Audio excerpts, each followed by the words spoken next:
This is Vision 4. So this is the fourth presentation in an order, a developing order that seeks to bring into our attention, into the arena of our concern, what happens when consciousness enters into time-space. We saw for the first year in our education how there is a natural cycle and that growth recapitulates the natural cycle, much like an embryo that goes through the various stages in the womb, and finally at the latest stage, the stage of becoming a human baby, becomes born. Were you to inspect the embryo at various months back to the point of conception, one could establish the way in which evolution has happened on this particular planet. At one stage, the embryo is very fish-like, showing our oceanic origins back in very ancient times. So our education has sought to recapitulate, but in a much more speeded up way, so that in 1 year, we have gone through the entire history of our species up until about 5,000 years ago.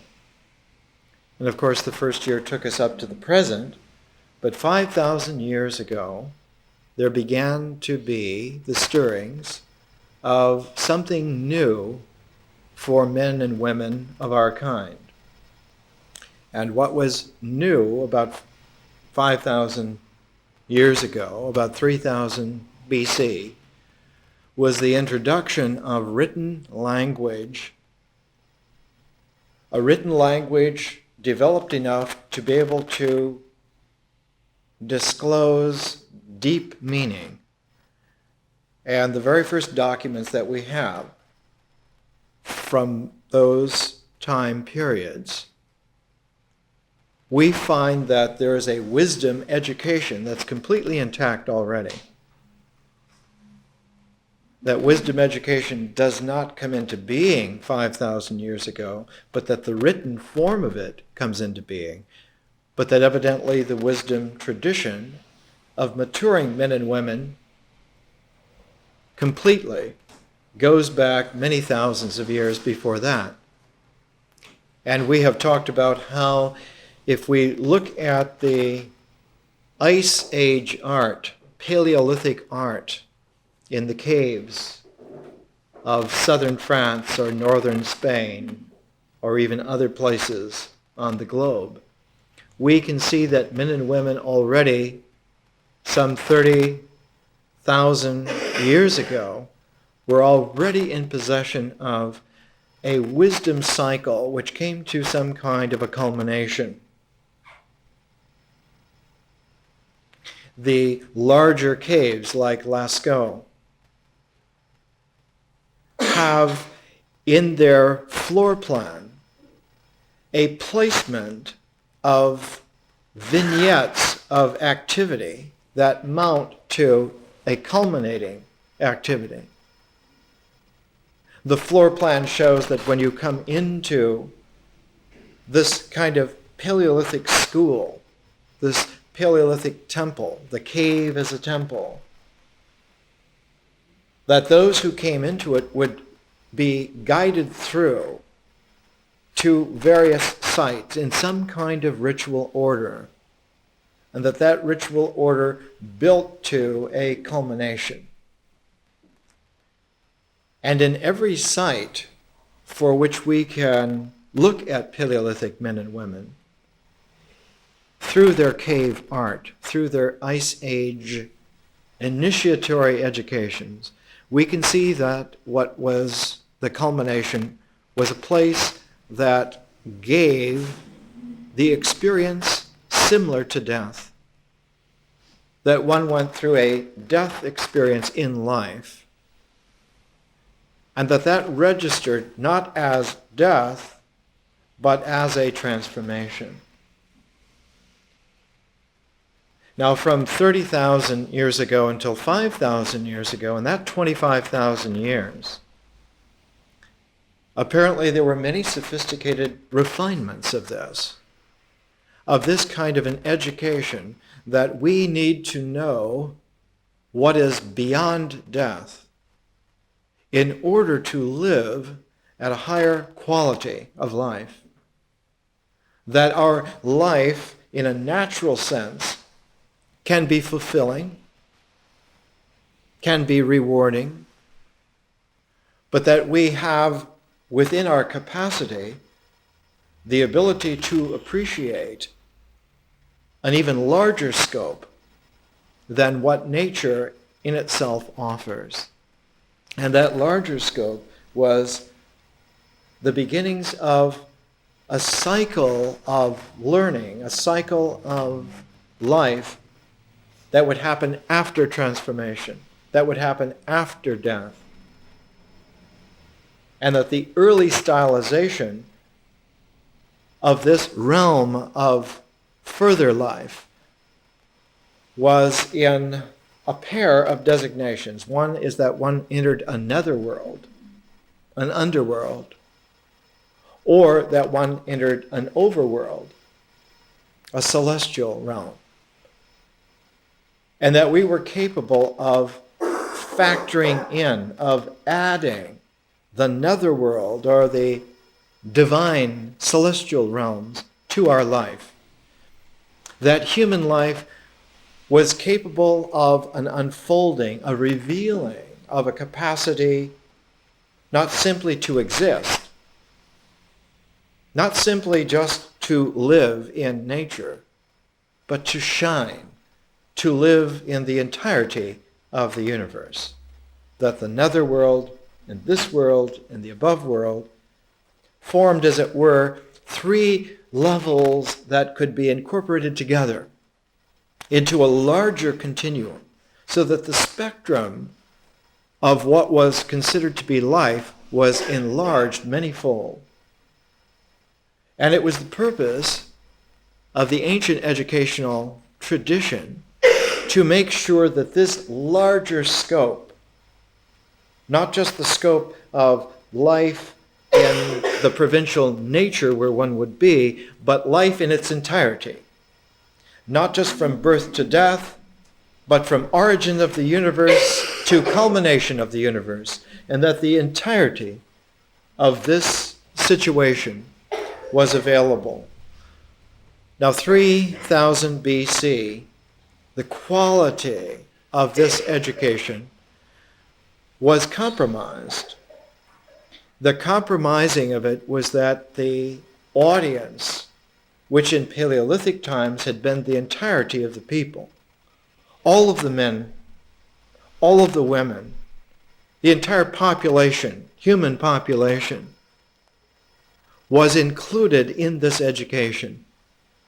But progressively, as the development of a Neolithic way of life transposed the ancient Paleolithic way, the ancient Paleolithic way that loved the wildness of nature, sought to live in nature in its wildness, that one knew how to go out and gather the herbs and fruits and berries and nuts from nature, that changed.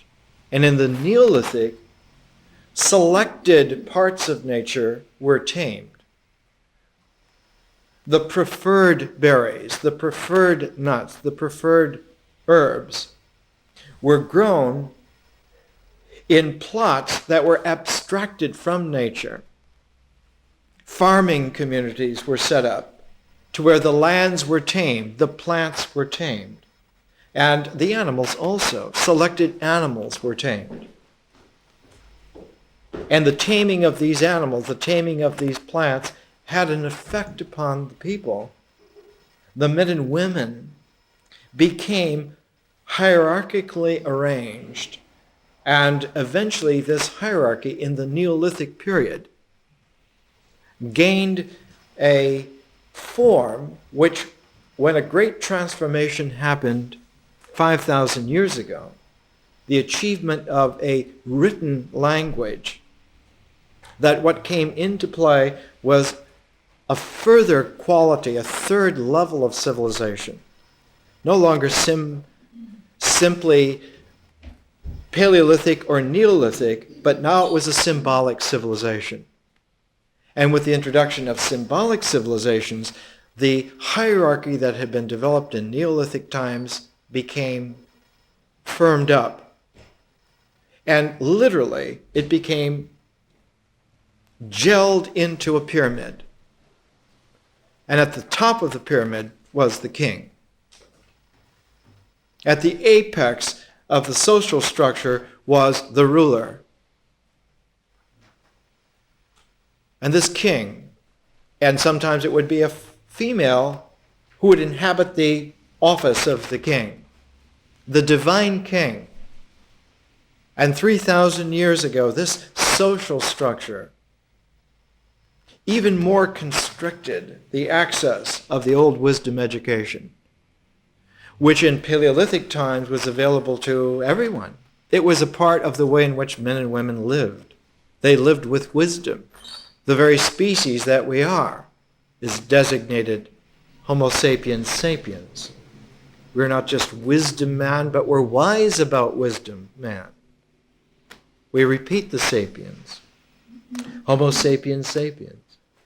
And where that had been truncated, the access to the learning of maturation had been truncated in Neolithic times.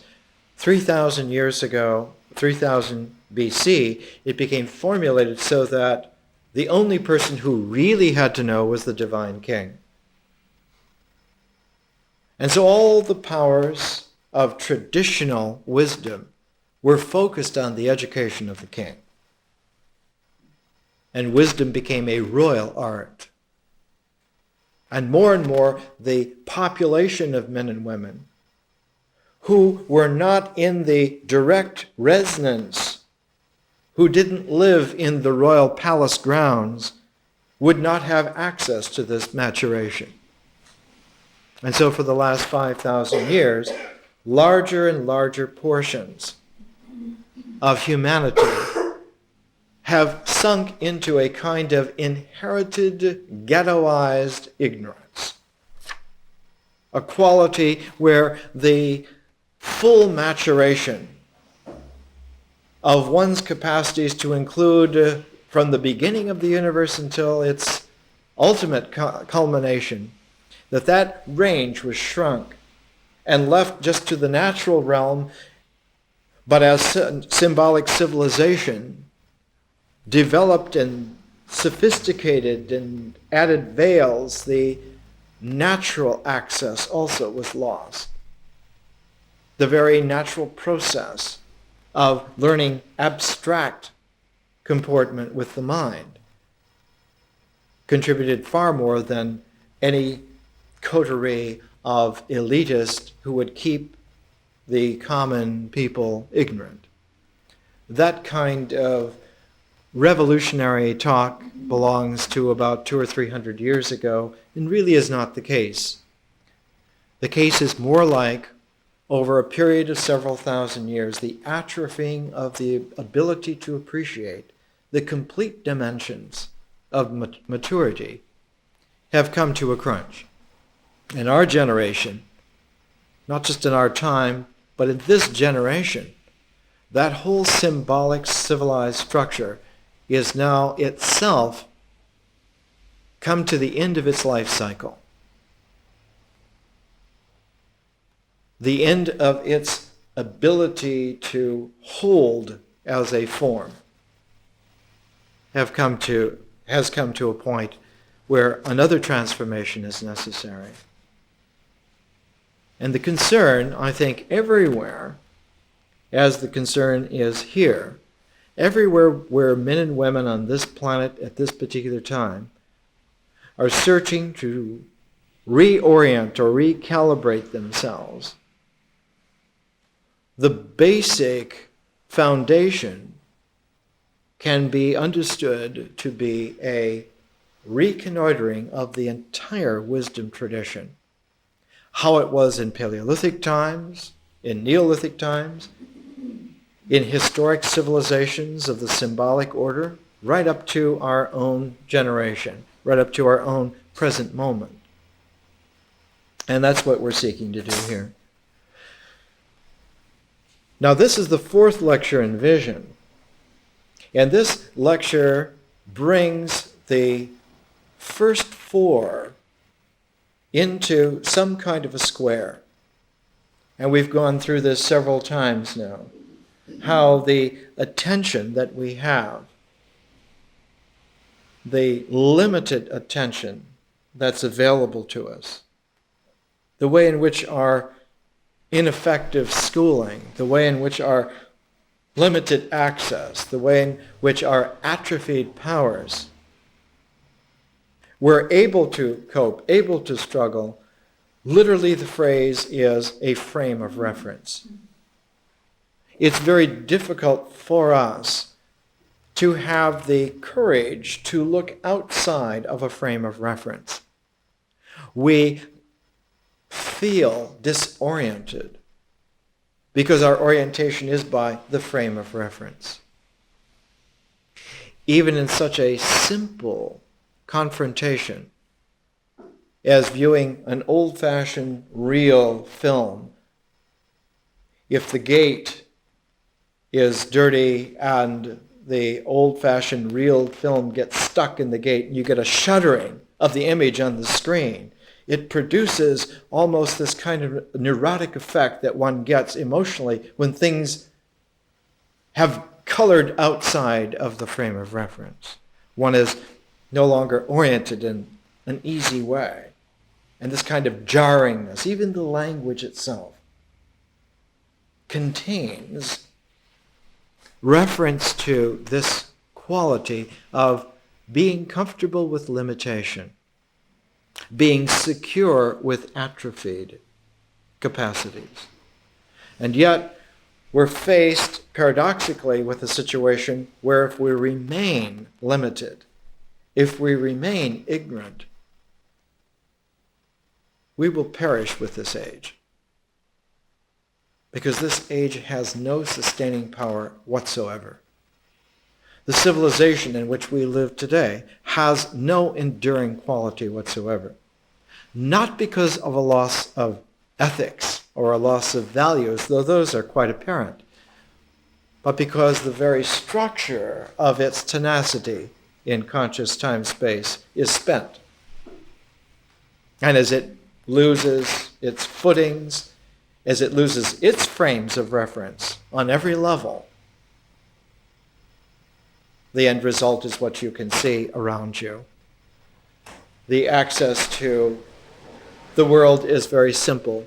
Just walk out and take a look around and go anywhere on the planet, and you will find the same conditions everywhere.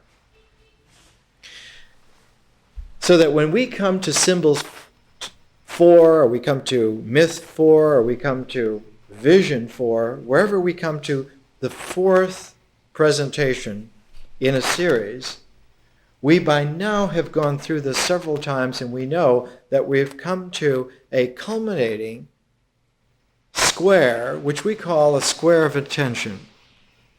If we called it a frame of reference, we would have a confusion of terms. We call it a square of attention because we've learned by now that we can transform a square of attention without losing the focus. There are 4 sides to a square of attention, and you can displace one of the sides by a new side, leaving 3 sides intact. And by leaving 3 sides intact, you leave the impress of the gestalt in place. So there's not the chronic sense that one's whole being is being disoriented. But what comes in is a little disorientation. What comes in is an uncomfortability which one can get used to, because you can reestablish a new square of attention.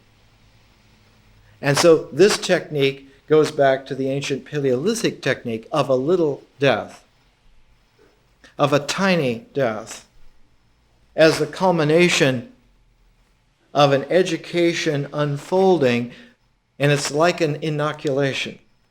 Once you've been inoculated with a little bit of death, death itself is something to which you are immune. The principle of inoculation. And in fact, the whole development of inoculation is a medical usage several hundred years ago of this ancient tradition. That transformation is a little death is the only crucial experience in this entire educational cycle. That while the square of attention can be built up from nature and then transformed one side at a time, is only untrue in one place in the entire educational cycle. And that is the first time that a transformation takes place. Because the first time a transformation takes place, the loss of one of the sides of the frame of reference is experienced as a demolishing of the entire perspective. One doesn't know at that first occurrence that it's simply displacing one of the sides. One experiences that like a catastrophic psychic leak that all meaning forever is going to be lost. That the bubble of safety has been burst. And so there is a quality of massive reassurance that's needed at that particular juncture. And the massive reassurance is generally, historically, traditionally, in the form that we have undertaken for the first 3 weeks of the Vision series, and today the 4th week. And that is to reassure ourselves again that indeed other men and women by the billions have gone through these kinds of experiences. And not only have survived to tell about it, but have survived to thrive.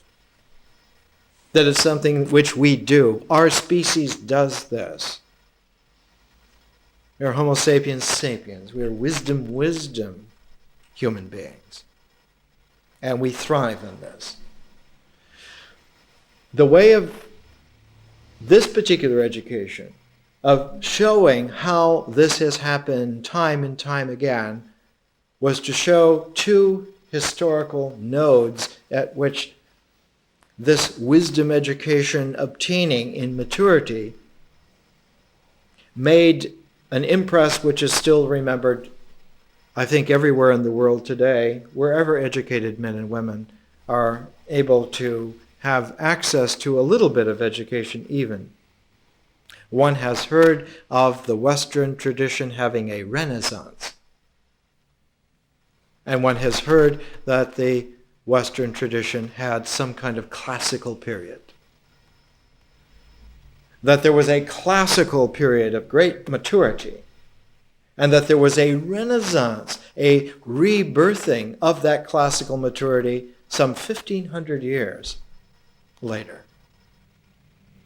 And one right away gets the short form insight that this has happened again and again and again, that if one was really educated, one could see that the classical period was a renaissance of something that had happened long before it, that there was a classical period to the classical period, and that one would have to use a different kind of language. One would say that there must have been an ancient maturation of which the classic period was a renaissance. And that ancient tradition also was in its turn a renaissance of something that was even older, and perhaps we should use for that term an archaic maturity. And that archaic maturity itself was a renaissance period of something before. And so the quality of this vision, and notice now we're starting to use the term, this vision that there's a great linking together of highlighted moments of civilization, that the linking of them together produces a continuity which was called at one time by men and women the great chain of being. That this great chain of being assures us that just as men and women are able to have children, and those children have children, and so that there's a genetic chain of being, so too that civilizations are linked together and give birth to one another, only their lifetimes are of many generations. And that the development of this thousands of years is a great chain of being, going back into the unknown, the way they used to say it 100 years ago, the mists of the past. Only we live in a generation where the mists of the past are being looked at with such a poignant scientific differential consciousness that we can now see for ourselves a resolution of clarity that was never ever available before. We can look with a DNA genetic time code and see that the bones from certain sites of the Hadar River in Ethiopia show that 2.5 million years ago, antecedents to us were able to make tools and use them. We're conscious about modifying nature to suit their ritual comportment. And that ritual comportment must have, because it always does, led to an increased use of language. That instead of just the vocabulary of the grunts and growls of a hunter, predator, or a hunter-scavenger group, that when one can make tools, one is able to plan ahead. We're going to go after that game with these tools. But we need to cooperate together to make the tools, to use the tools. And so it's already 2.5 million years ago, which is many human generations. Already that capacity was there. We have the ability for the first time in the 1990s to resolve those kinds of experiences, those kinds of images, to a focus which is truly scientific. We can calibrate to scientific means to the nth degree. You can take it down approaching zero or take it up approaching infinity. Mathematical specificity handles that calculation pair. And that in between the zero and the infinity is always the one, the specificity of the one. And so in any kind of a deep, conscious, differential analysis, one can differentiate from one all the way back to approaching zero, or from one all the way approaching infinity. And in fact, it's such a wide highway of achievement now that we give this education worldwide to high school students. And we just simply call it calculus. Did you do your homework? And 16-year-olds do their homework, whereas 300 years ago, just a couple of individuals in the world had to stand on their tiptoes intellectually to even be able to imagine. And then they found they couldn't imagine. And they had to learn to condense symbolic mind to the point to where they could envision. Because calculus cannot be developed through imagination. It can only be developed through vision. And curiously enough, that visionary capacity usually surfaces not in one, but usually in several, archetypally in a pair of individuals. In this case, it was Sir Isaac Newton, before he was Sir, and a man named G.W. Leibniz. both at the same time, and both argued in correspondence over who was first. We use Newton's strategy, but we use Leibniz's notation. And so we actually took the best of both, and that's what we use today. And we have found that developing out of this kind of visionary calculus, that consciousness is able to become scientific, that is, able to resolve the universe analytically to any degree of specificity. If you want to know how orange light is, you can get down to the millionths of an angstrom, which is already very small. If you want to know what something looks like in terms of infrared or in terms of ultraviolet, we have the technical ability to do that. One of the very first demonstrations of this amazing power was by a little wonderful man named Jacob Bronowski, who had one of the first of the PBS television series, 13 parts, called The Ascent of Man. And in one of those series, one of those films, one of those videos, because they're available now as videos in libraries around the world, he had an entire array of equipment and an object in front of that array. And this array of equipment spanned the entire electromagnetic spectrum, so that you could see what this object looked like by equipment that was able to take the entire electromagnetic spectrum, the entire energy range of the universe. And so on screen, you saw this object through every single focus of the universe.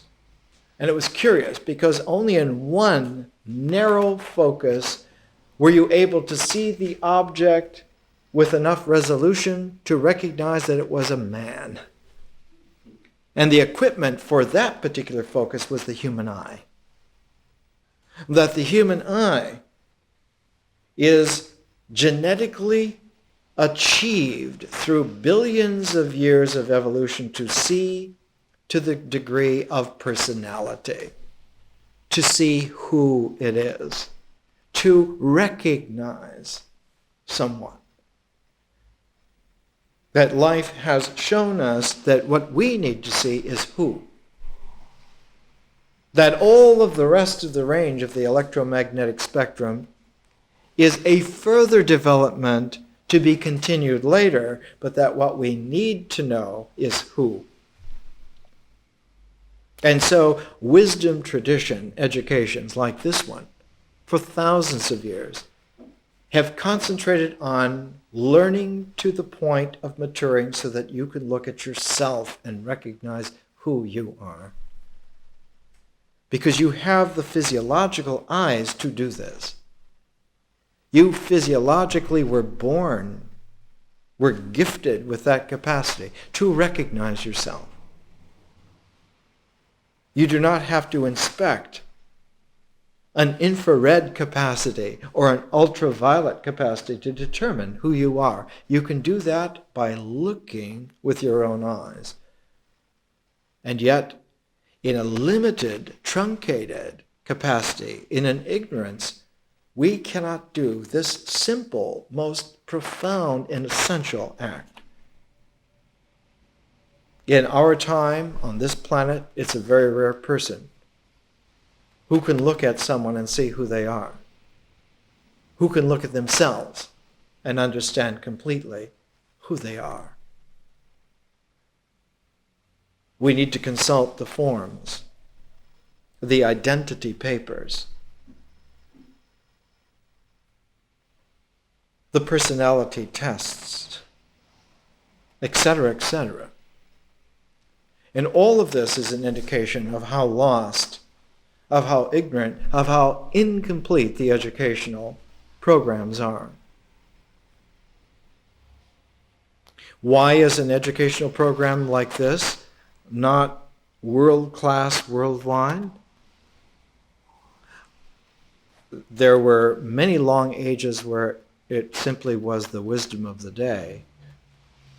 And there were many long millennia where it was simply the wisdom of the king, that person who had to know. And in the future, hopefully, it will be restored back to all of the men and women who are able to live their own lives and come together in whatever ways they choose to come together, for whatever purposes, for whatever limited time or limited sociological squares of attention they wish to employ. But in order to achieve that, we have to recalibrate the ignorance which has been given to us. We have to redo the faulty education which we had. And so it takes a while to do this, because we cannot run it through at a faster speed than natural time for the first year. We have to relive it in natural time. We have to go through a seasonal annual cycle at least once in order to recalibrate the natural capacities. If you did it faster, you would have done it in an abstraction. And you would have a beautiful idea of what to do, but you wouldn't have the living experience of having done it. Your bones wouldn't have recorded it. The body wouldn't intuitively feel it. And experience wouldn't have the fullness. And so this education took a whole year to recalibrate, because it took at least one natural cycle to do that. But we discovered in doing that what we have done is wound up a great circle. And in order not to let the dynamic power and torque of that wound up, recalibrated natural cycle, which if we didn't balance it out, would eventually come to dominate us, would projectively seek to dominate other people first, but eventually would come home to haunt us, and we would seek to dominate ourselves. And so the ancient wisdom tradition, thousands of years ago, already recognized that once you go through this kind of natural year in a recalibrating way, one needs another year to let it unwind. And so one is returned back to where you were, back to your home, because this education always began, Nature One began, where you live, wherever that is. And your first assignment was to take a walk from where you live, around your neighborhood, and to come back home. And as companions for that walk, we had Thoreau's little essay on walking, and we had a selection of images from an old Chinese classic, the I Ching.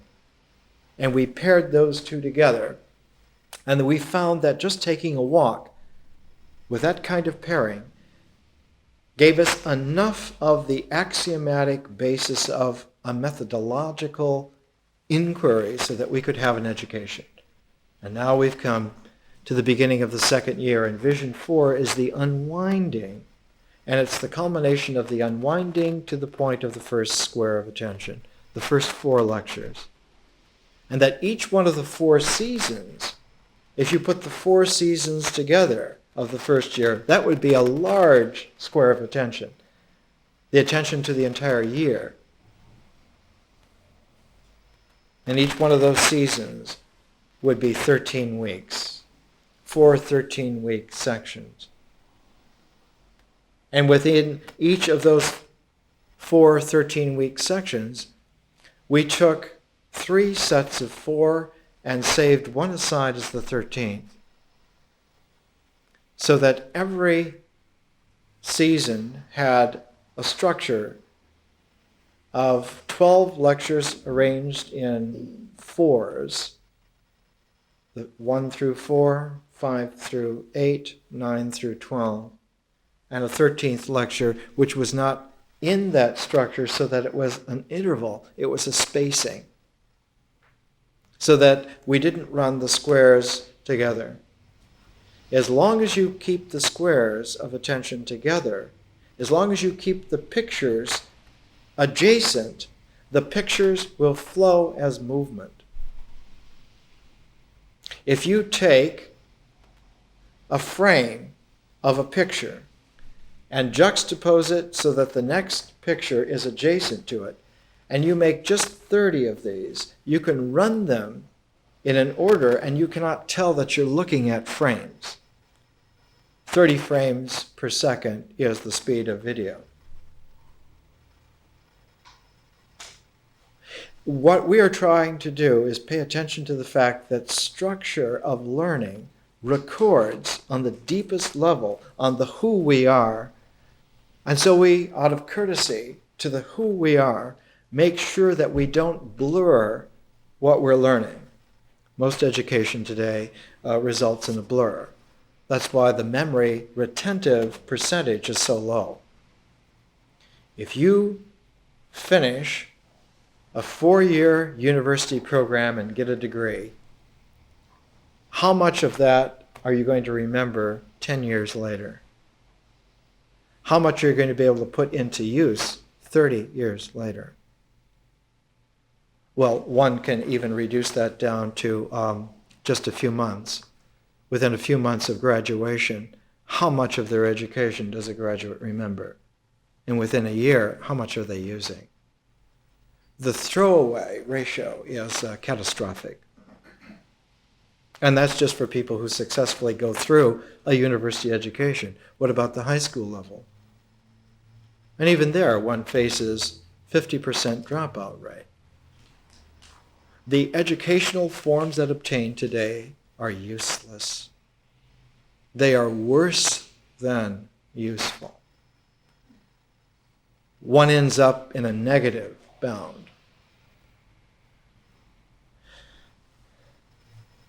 If any of you had accepted and believed the education that was given to you in a formal way, you wouldn't be here today.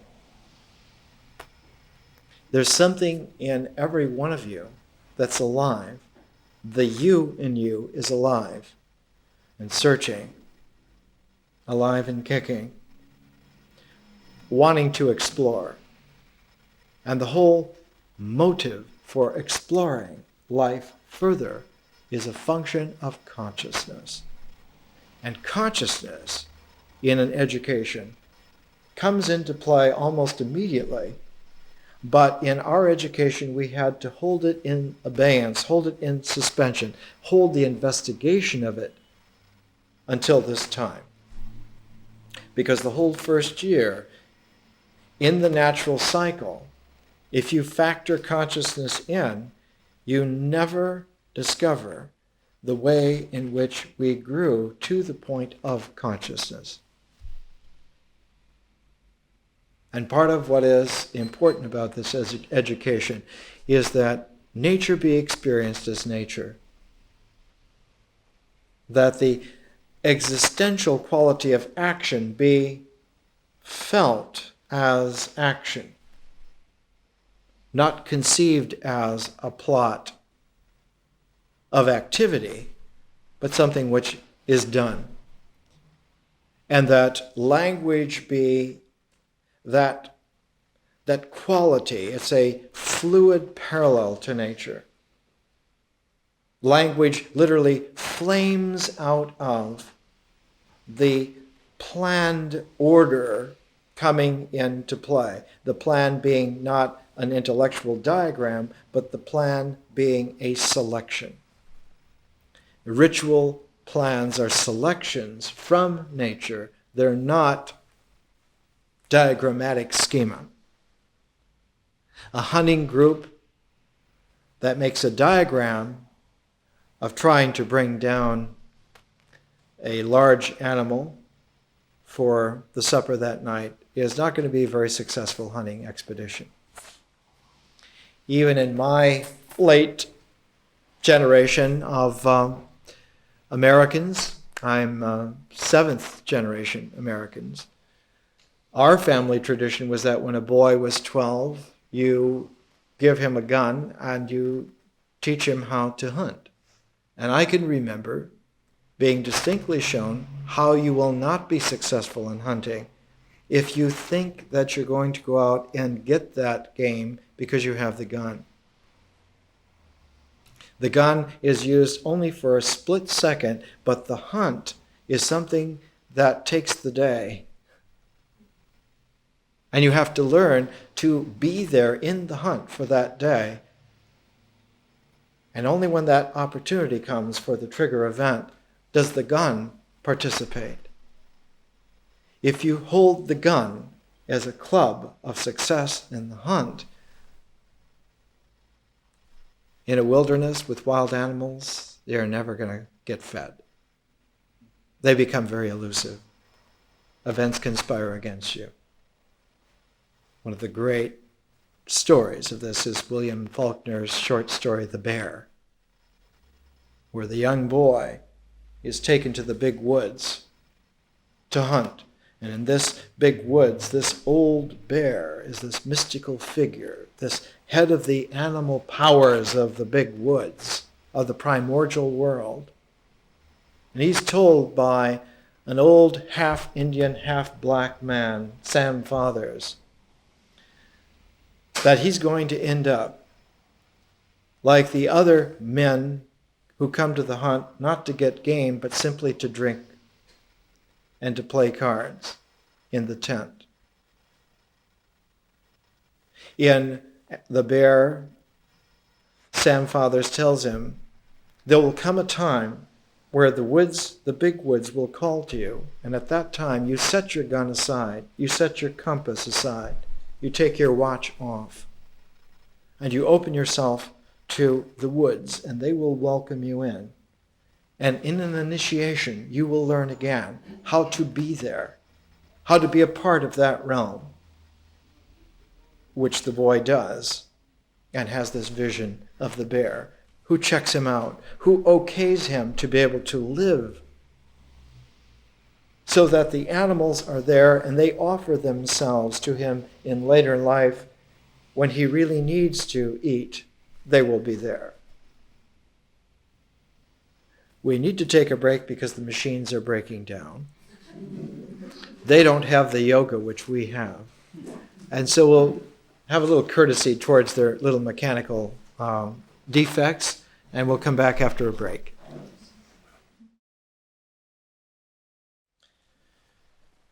If one does not use the discursive language which I'm using, our distance from ancient mystery sign language is so far that we don't understand anymore. We don't get it. And there are refinements that are just not within our purview of appreciating. We can be told, but then we're just told intellectually certain fine points. In the ancient Buddhist tradition, if one held up a hand like this is fearlessness. But by pushing the middle finger slightly forward, this is teaching fearlessness. If one sees a rendition of that in the motion and posture of the human body, in later Buddhism, say like in Thailand, where the Theravada went through a dance presentation transformation, the body of the Buddhist monk in Thailand, if he is moving in this way, it's being the Dharma, or if the body is swayed just a little bit so that it's robust, then it's teaching that by demonstration.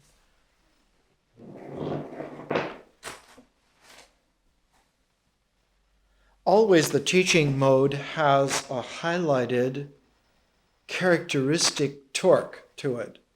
And so the language that I'm using, the style of gesture that I'm using, has more than just the normal life emphasis to it because it's a teaching mode.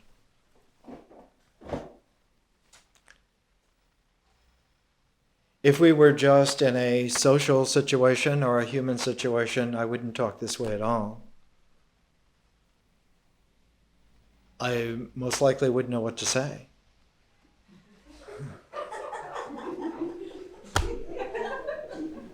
I would be more curious in what you know. So the situation is such that don't mistake the dynamic for any kind of authority. Don't mistake the position for any kind of hierarchy. All of this is just stage exigencies of the situation. What's important is for us to inquire together. Socrates, who was one of the great early teachers of the way in which symbolic civilization needs to be interiorized and made at home, needs to be digested. He used to say that one cannot even talk meaningfully together until we're friends, until we're companions. And in the cycle of dramatic action of Plato's dialogues, one always has this making friends quality that comes into play first. One of the dialogues that we used at the very end of the symbols section of the education, Plato's Phaedrus. Plato sees Phaedrus walking along, and he has this bulge in his, they didn't call it a toga in Greece, they called it a chiton and a hymation. He has a bulge in his clothing, and Socrates says, "What are you hiding there, Phaedrus?" Phaedrus says, "Well, Socrates, I went to hear this famous speaker who spoke about love and the spirit of love." And Socrates says, "Come now, Phaedrus, I know you really well. You managed to bribe somebody. You have the guy's speech, right? You have it under there. Let's listen to it, since you have it." And Phaedrus says, "Oh, well, Socrates, you have me." "Yes, I do have it." I have the author's personal copy. Socrates, "Well, let's look at it. Let's see what's really there." You know, his speaking is so fantastic. He just charismatically carried you away. Let's look at the pages. Let's figure out what's in here. Let's talk about love in the first place. In fact, Socrates says, I know this sophist, this guy, he travels from city to city. I know his spiel. I could do his spiel. Anyone can do that spiel. In fact, Phaedrus, if you'd like, let's walk along here on the banks of this river. And for the first time in Plato's dialogues, the only time in Plato's dialogues, the scene of the dialogues is outside of the city of Athens. They go outside the gates of the city of Athens. They go out into the countryside, the beginning of the countryside, along the river. They find this place where this huge plane tree. Socrates says, "Oh, this site is famous. His teacher was a woman named Diotima. She was the teacher of Socrates. She taught him in the Eleusinian mystery way that one immerses oneself into nature, and then you let the dramatic ritual sequence of life carry from the depths of you out of nature something archetypally true, something you wouldn't know what to do in terms of the world's choreography, but in terms of mystical immersion into nature. Nature knows what to do.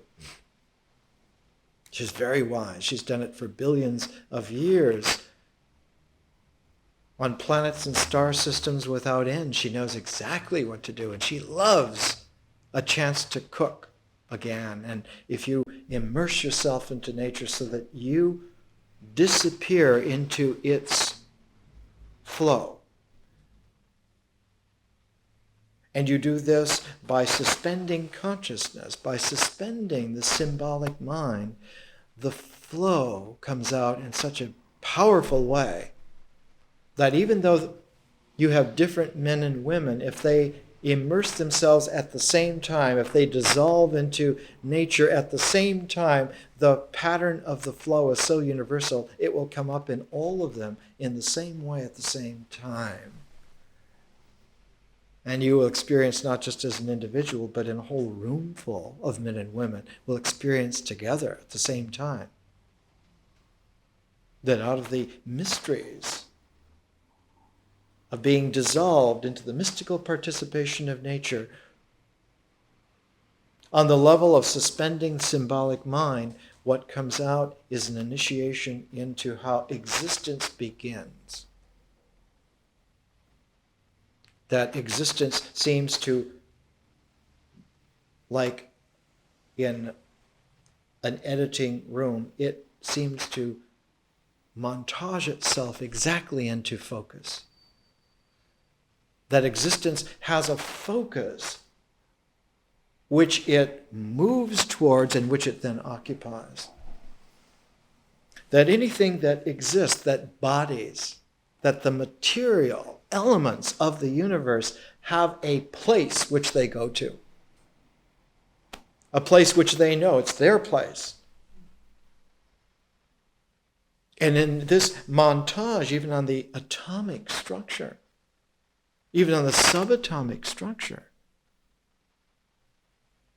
when you have a certain choreography happening, it achieves a characteristic place. If you have only one electron and you have only one proton, they choreograph themselves into hydrogen. And it happens anywhere in reality. If you have 8 electrons and you have a combination of neutrons and protons that balance that out, you will have oxygen.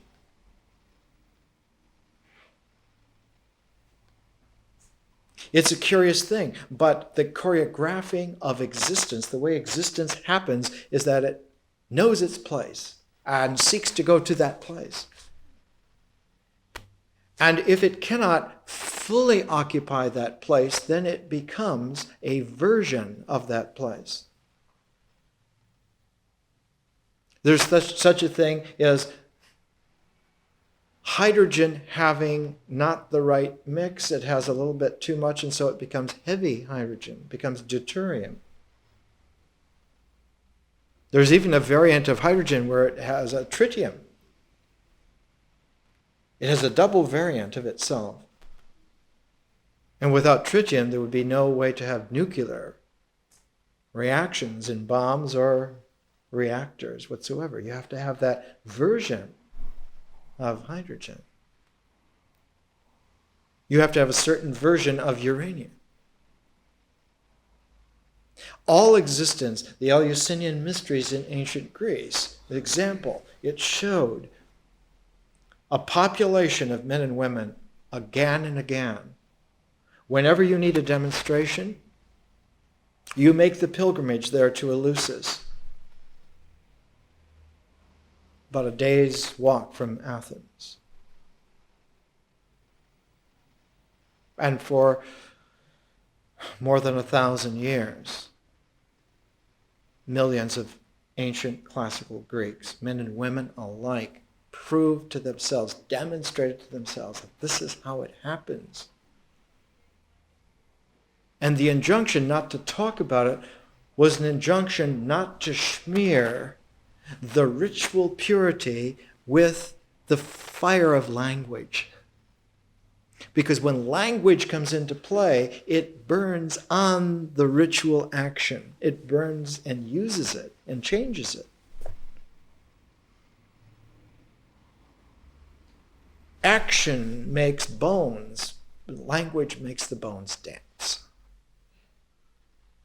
And once you speak about the mysteries, then they no longer just happen. Then they change. They become something else. They become images of themselves. Instead of just having hydrogen, now you have images of hydrogen as well as hydrogen. But images multiply themselves, not according to the laws of existence, but according to the laws of language. And if you're not careful, it gets to be such a jumble, such a stew, that you cannot tell the images from the things.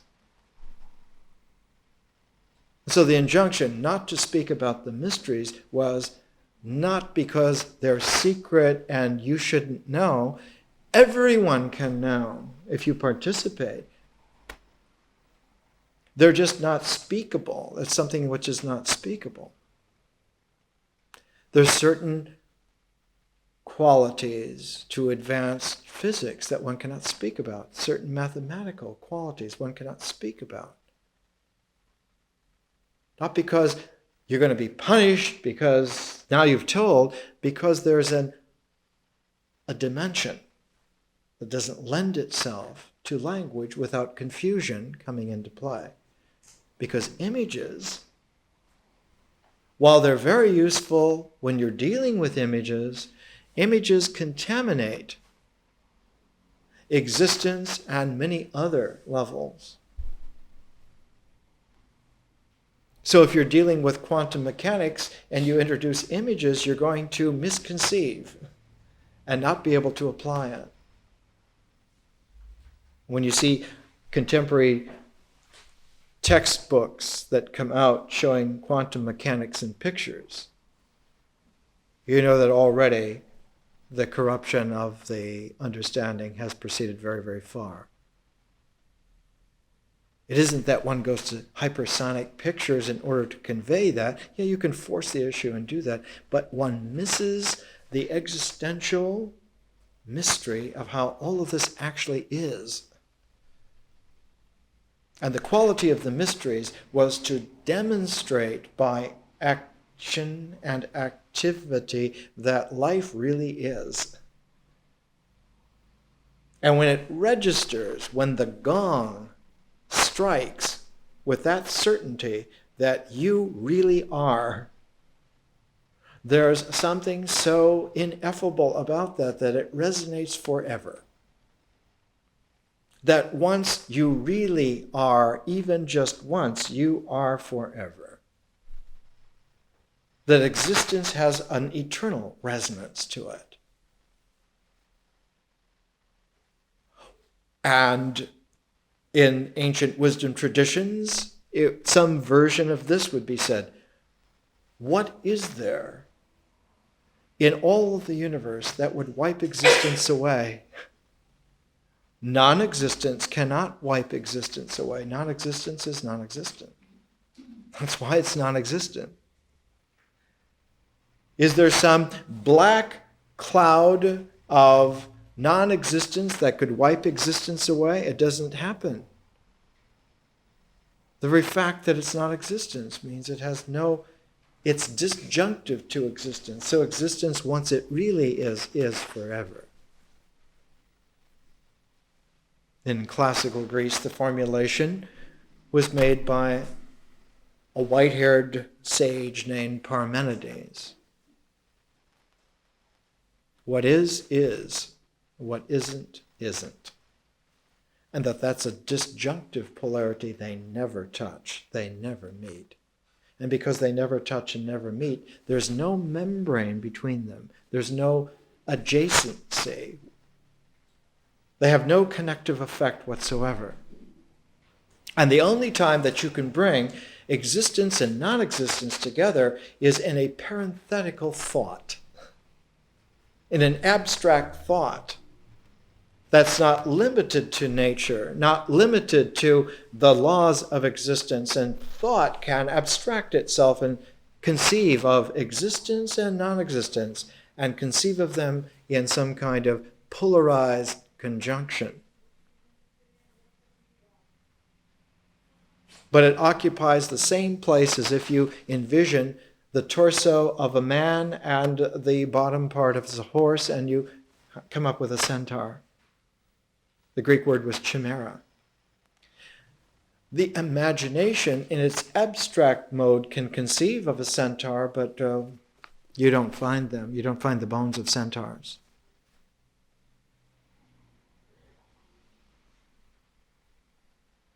So it's this kind of a quality.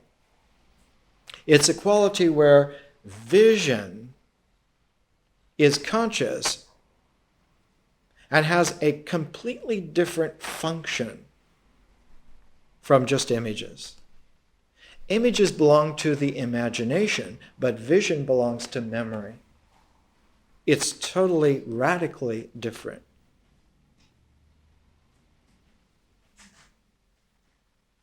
You can bring memory and imagination together in the mind.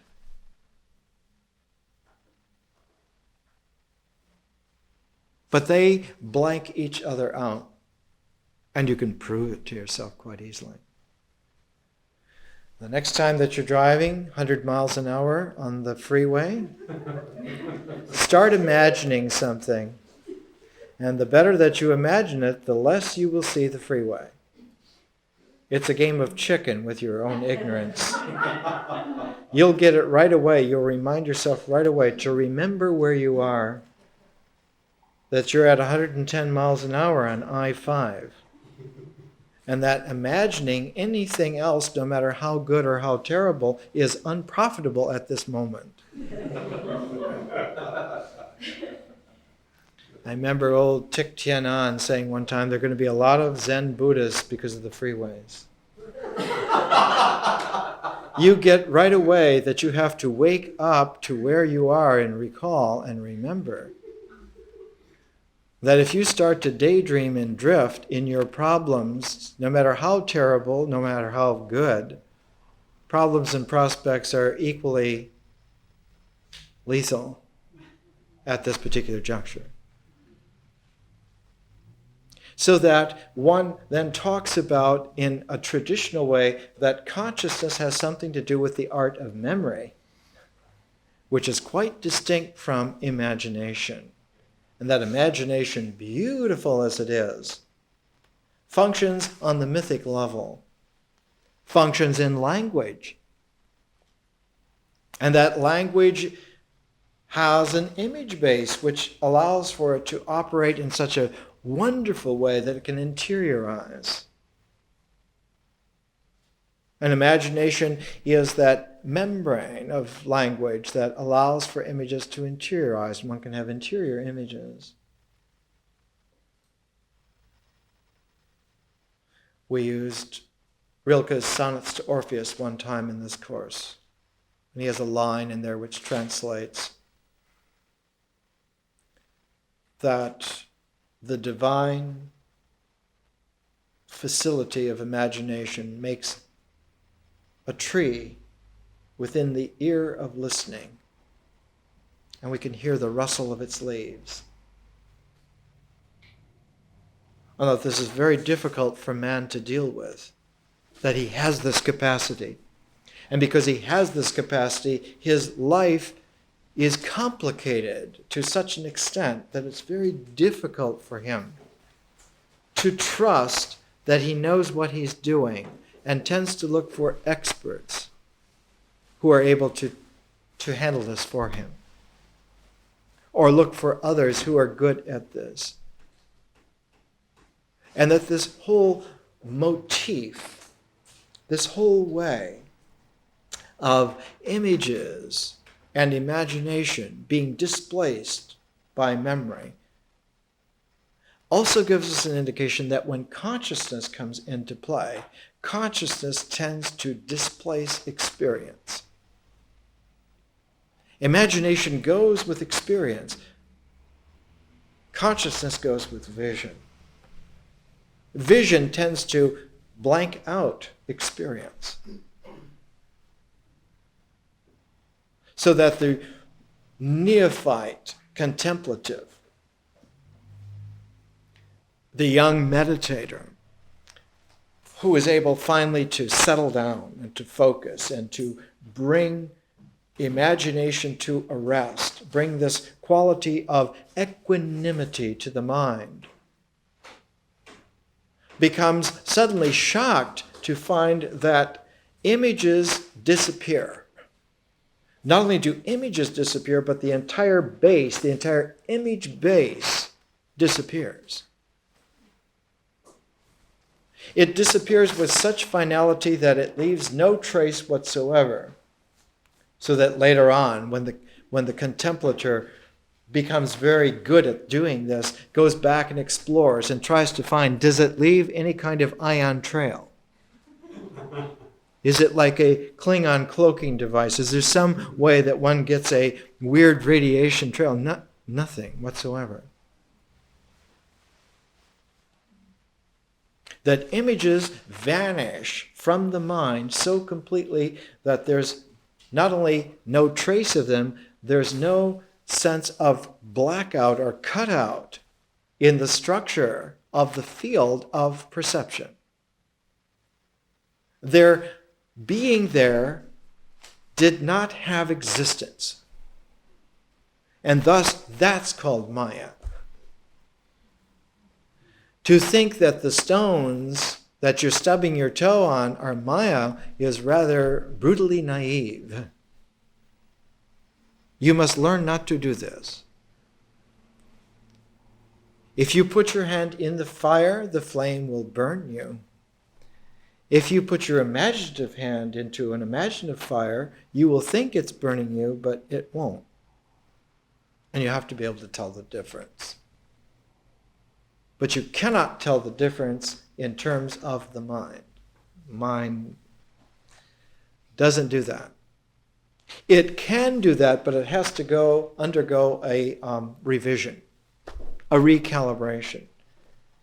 It has to have a visionary capacity so it can go back in and it can function in such a way that vision leaves a trace. Whenever you have a vision, it leaves a mnemonic structure which is there and operates. One way to prove it to yourself, train yourself about clock time. About the 24 hours of a day. 24 hours of a day, if you notice that most clocks have just 12. So it's like this course, it's a pair of 12s that make up the full day. Do you notice how archetypal some of these structures are? If you train yourself to remember the pace of clock time, you can get good enough that you can tell yourself to take a nap and wake up at 3:33. And you can wake up at 3:33 anytime you want to, any day. You can reset yourself to wake up at 3:34. It's no big thing at all.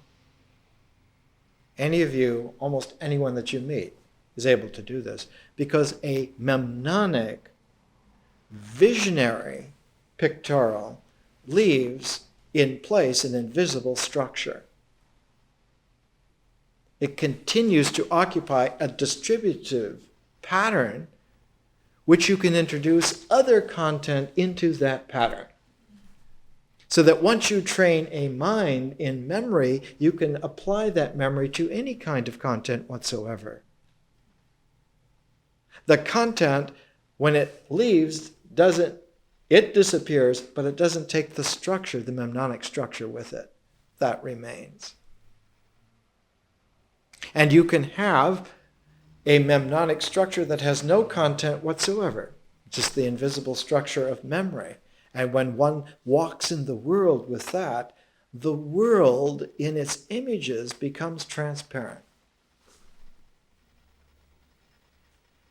You can, for all intents and purposes, look through the world. Or you can look at the world and look through its meaning. You can tell instantly what something is for or what it isn't for. This kind of practice, while it's very sophisticated as a technique in and of itself, is standard issue with our species. Homo sapiens sapiens comes with it. It's a gift to us. It's just there. And really good traditional wisdom educations help mature this so that it's there. So you have this facility. Vision is the first place that this happens. The first place where memory becomes important. It doesn't mean that imagination now is a throwaway and not important. That's not it at all. But that one has something else there as well. And so vision also, while it brings memory into play, it brings the complementarity as an idea also into play, that you need both. You need memory and imagination. You need vision and myth at the same time, quite frequently. And because vision as a process, we talked about this before. We talked about this at the beginning of Symbols, on that Symbols 1 tape. You can hear it. Or if you get the Symbols 1 video, you can see it. That the process of vision is parallel to the process of language.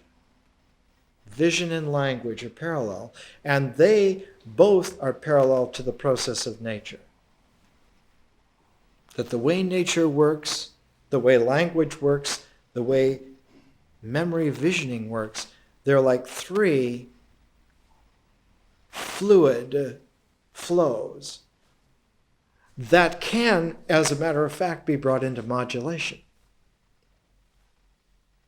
And when they're modulated, one has a kinesthetic sense of flying. Because not only is nature mysteriously there so that one participates, but one's language is also mysteriously participating in that, and vision also. And it's like getting a wind at your back in a sailboat and also having the current with you.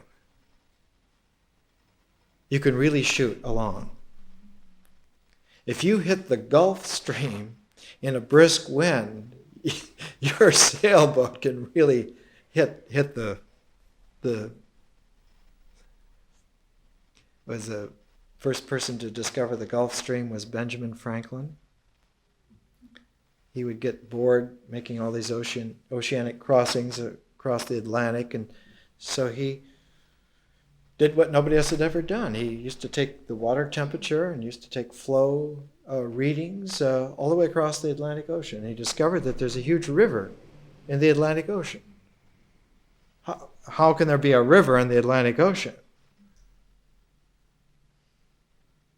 Big river called the Gulf Stream comes up and makes places like Ireland have palm trees down around Bantry Bay because it's a similar climate to the West Indies. Because the Gulf Stream, as a flow of water, carries the atmosphere, carries the air with it. So you get Puerto Rican air sometimes, on the tip of Ireland, which accounts for many Irish peculiarities, I'm sure. Scotland doesn't get the Gulf Stream, and so that accounts for the difference. It's a peculiarity, but once one gets the feel of this, once this education begins to get its traction and its structure begins to have an appeal, we respond to that appeal. And in turn, because we respond to that appeal suddenly discovers us and responds to us even more. Which is why wisdom is always an experience of love. That's why it's called love of wisdom, philosophy, philosophia. Before Socrates, it was always called Sophia, or wisdom, or something, hokma. It's always called something that means wisdom, but with Socrates, with that development of wisdom education, it was called love of wisdom. He got it from his teacher, and she got it because she was a Pythagorean. It was Pythagoras who first called himself a philosopher, a lover of wisdom. Because whenever conscious vision comes into play, it is the experience of love. And one learns that the whole ecology of consciousness is the ecology, the seasons of the variant phases of love. And that energy also applies in the natural cycle. And so it's a common denominator. And because it's a common denominator, but it's a common denominator in a very peculiar kind of expression. Not an expression of singularity, where the common denominator would be below a line. The common denominator in this involuted cosmic whole, the line takes the shape of a curving surface that never ends. If you take a line of a surface that never ends, let's destroy something here.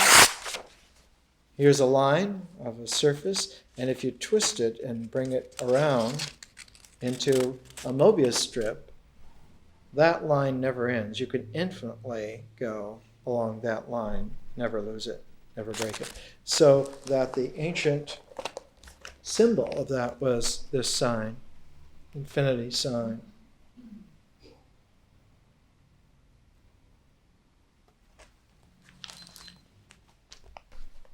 When you find something like the contemporary tarot deck by Pamela Brown and A.E. Waite, you will find that over the magician is the infinity sign, and over strength also is the infinity sign. The male and female genders of that common denominator of eternity which belongs in the visionary energy. So that tarot cards are a visionary, not a mythic story. Tarot cards are a magic language, not a mythic language. And if you try to read tarot cards in a mythic way, you're going to get something wonderfully imaginative that has no bearing whatsoever in reality, and will blank out the first time that reality comes into play. So it's a useless thing to try and imagine what tarot cards might mean, whereas one can learn what their meaning is when it occurs, but one has to take the whole pattern and in its visionary form. In just this way, the rediscovery in the Renaissance, because tarot cards come into play in the Renaissance. They come into play because at the very tail end of the classical world, when wisdom learning was being truncated, was being freeze-dried. Remember, we mentioned how Plato's Academy finally closed because there were no more students. Whole long line of egotistical emperors, not one dared close Plato's school. It closed itself when there were no more students. 529 AD. It was an empty place. No one cared about learning wisdom at all. There are times like that. And those kinds of times are peculiar, because if you're a teacher in the wisdom tradition, you can't plan a curriculum because you don't know when things are going to happen again. And so you pack up everything that needs to be discovered and seal it like in a time capsule. Because you know that whenever men and women begin to vision again, they will vision in the way in which you did and your teachers and everyone for the last 2 million years. From time of first 2.5 million year ago species example learn that if you pressure flake, you can get a rock to become an implement that can cut through hide, can cut through the sinews of muscle, ligaments, and so forth, and it's much easier to dress game that way. Trying to dress game by bare hands is kind of fruitless task. If you tried to dress up a deer barehanded, you're going to go hungry. You need an implement to dress a deer. And so 2.5 million years already, that kind of visionary capacity is there. That beginning visionary capacity. And so those who seal up wisdom so that it can be rediscovered later on, when it was sealed up around the time that Plato's school closed, around the first quarter of the 500s, around 525, 530 AD. And for quite a long time, there were only occasional people who even looked to see that it was still there. The seals were not open for 1,000 years.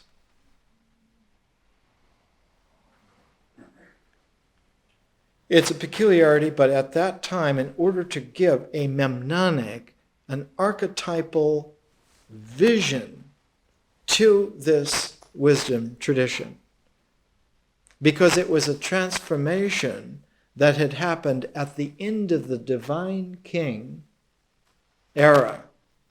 The divine king archetype began symbolic civilization around 3000 BC. By about 500 AD, about 3,500 years of tradition.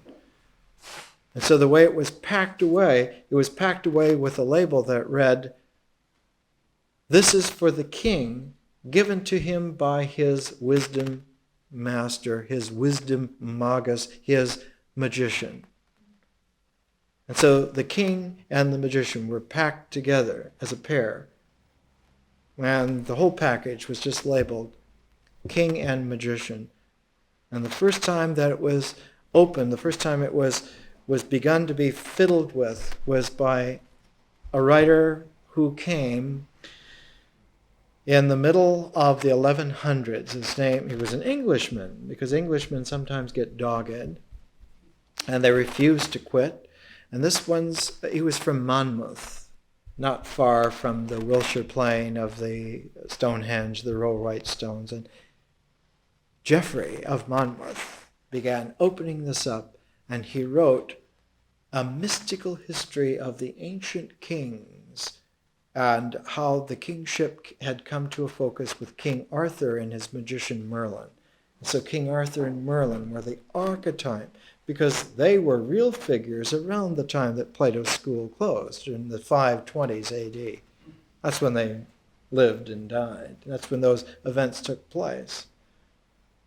But they became like a visionary seal, and that once one was able to bring the vision into play, all of the other dimensions of it opened up, and it took a while for it to open up.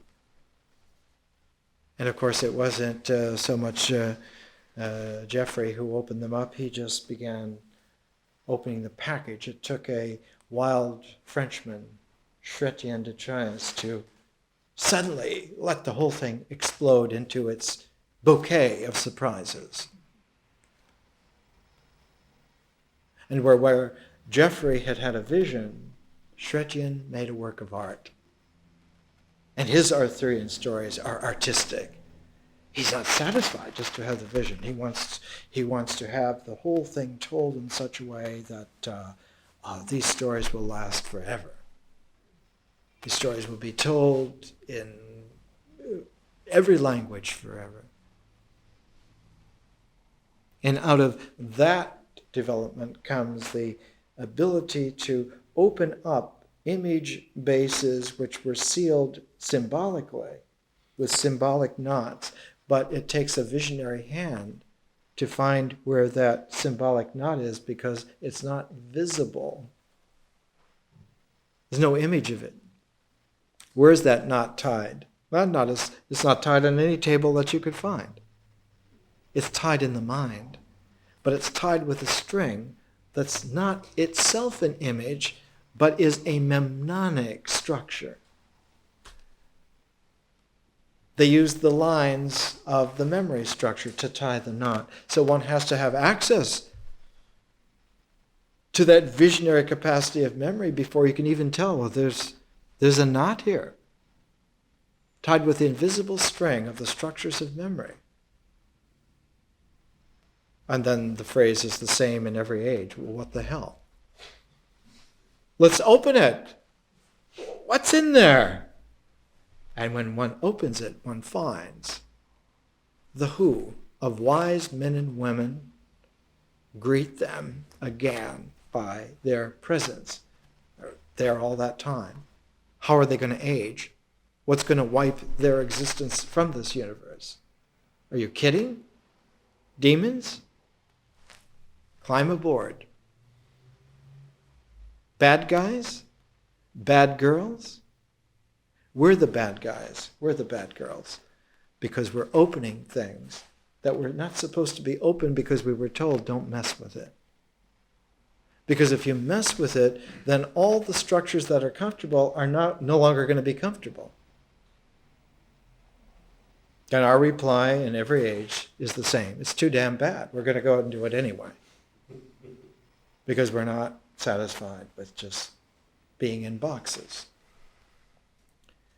This kind of education reminds us that at one time, there was such a thing as a Renaissance, and one of the things that we're using to remind us, the books that we use are reminders. They're not strings around our finger, they're mnemonic patterns that are there, not in the mind, but in consciousness. The mind has a resonance, and all those resonant waves are consciousness. And because resonance has its own musical and mathematical structures, you can only do so much with the sound that is adjacent to the hammer on the piece of metal. Even if it's a felt-covered hammer and the piece of metal is a string, like a piano string. You can only do so much with that. But if you take the resonances of that sound, one can then eventually organize according to the art of homophonic melodic lines and come up with a music like a Beethoven or a Brahms. All on the musical genius who gave it a good phrase, the name was Arnold Schoenberg. And Schoenberg called it the principle of developing variation. Music along homophonic melodic lines can have an infinite development through variation. So that someone like a Brahms can take a theme of Haydn's from 100 years before and can make a new piece of music out of it. Variations on the theme of Haydn by Brahms. And one could do this indefinitely because the differential consciousness opens into infinity. And one then asks, with real great firmness, of those who would cage us in their authoritative boxes, what limitations? And you no longer even have to chant, let my people go. You're already gone.